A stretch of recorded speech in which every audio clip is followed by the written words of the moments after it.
Top of the order for the Blue Jays. George Springer at the plate. Tying run in scoring position. Edward Bizzardo on the pitch. Now, you know, Springer, after getting hit in the knee, saw his series maybe not continuing. Well, not only is it continued, he's in a position to tie the game up and possibly send this Blue Jays crowd into a frenzy. 1-0. Bizzardo heavily used 2 more innings last night, with the Mariners chasing that game from behind. That included facing Springer. One more look at him. The 1-0 pitch. High fly ball. Left field. Arozarena watches it go.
George Springer has his José Bautista moment. This one deeper into the playoffs. This one could send him to the World Series.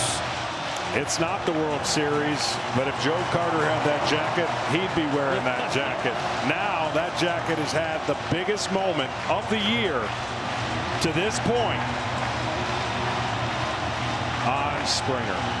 Frenzy has set him a little short. It's beyond frenzy here.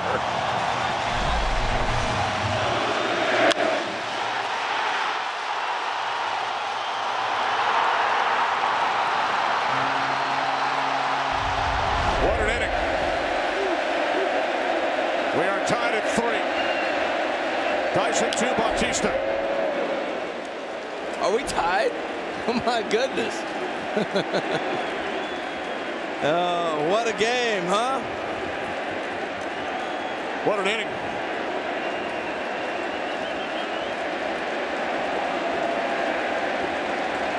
The 7th inning to this point has taken 40 minutes. Incredible. Runners on the corners, 2 outs. If you look at the Rangers, they've had 5 outs in this inning already. Got the 1 at the plate, got the 1 at second. They've had 6 basically. They kicked 3. And the scoreboard only says 2. Donaldson driving in the tying run on a fielder's choice.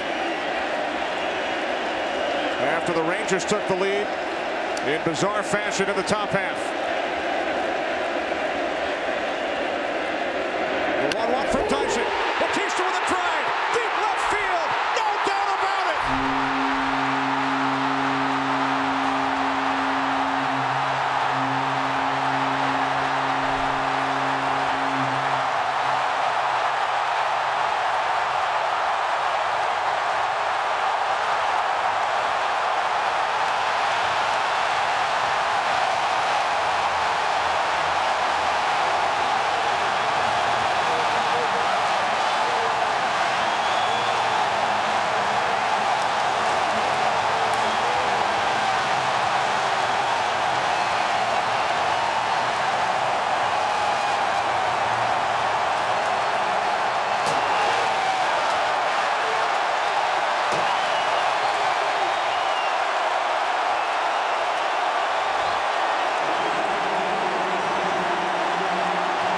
You can only flirt with fire for so long, and it's going to burn you.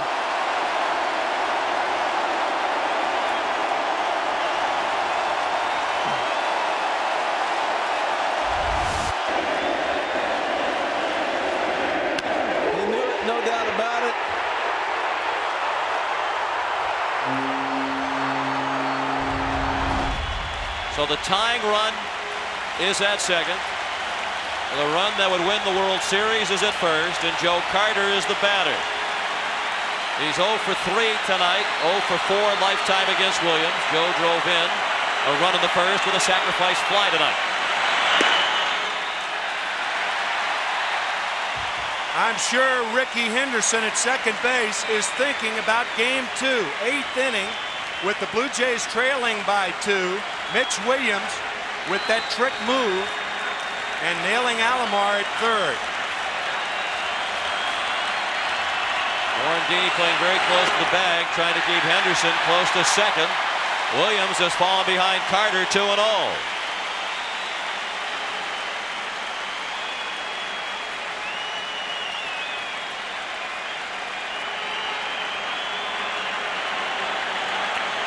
Alfredo Griffin, who entered the game last inning as a pinch runner for Olerud, is on deck, and there's that move by Williams. Ricky wasn't more than 3 or 4 steps away from second. There's Griffin.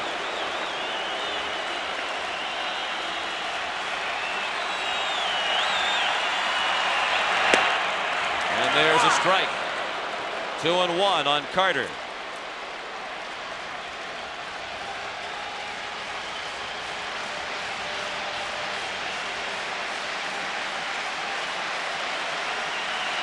Carter is 0 for his last 7. And he swung at ball 3. 2 balls and 2 strikes.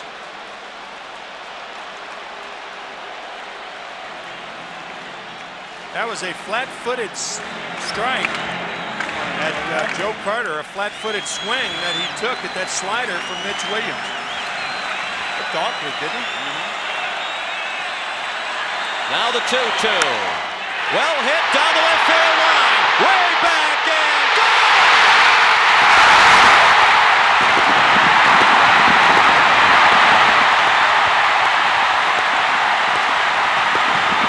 Joe Carter with a 3-run homer. The winners and still world champions, the Toronto Blue Jays.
A world champion for the first time, and Cito Gaston said, in particular, he wanted the Blue Jays to repeat to win it for Paul Molitor.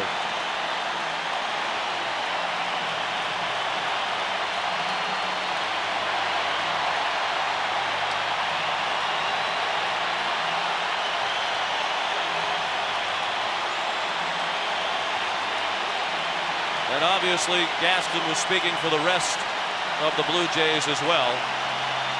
Joe Carter with the 3-run homer to win it before the World Series.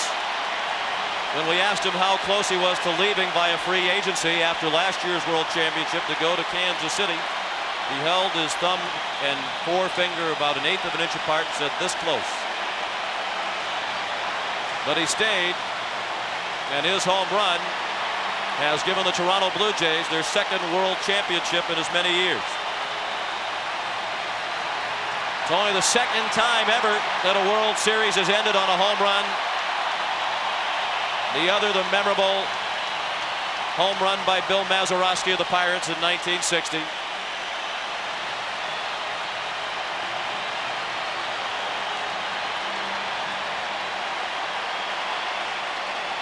And a heartbreaking end to the season for the Philadelphia Phillies.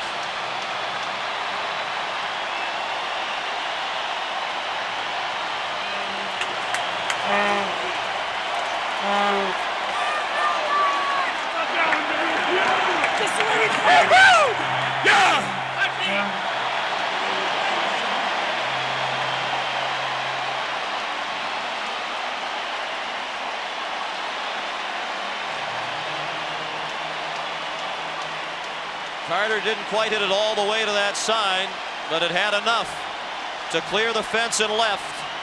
His second home run of the World Series to give Toronto the 8-6 win. He knew when he hit it that it had a chance, and he knew before he reached first base that he was a hero all across Canada.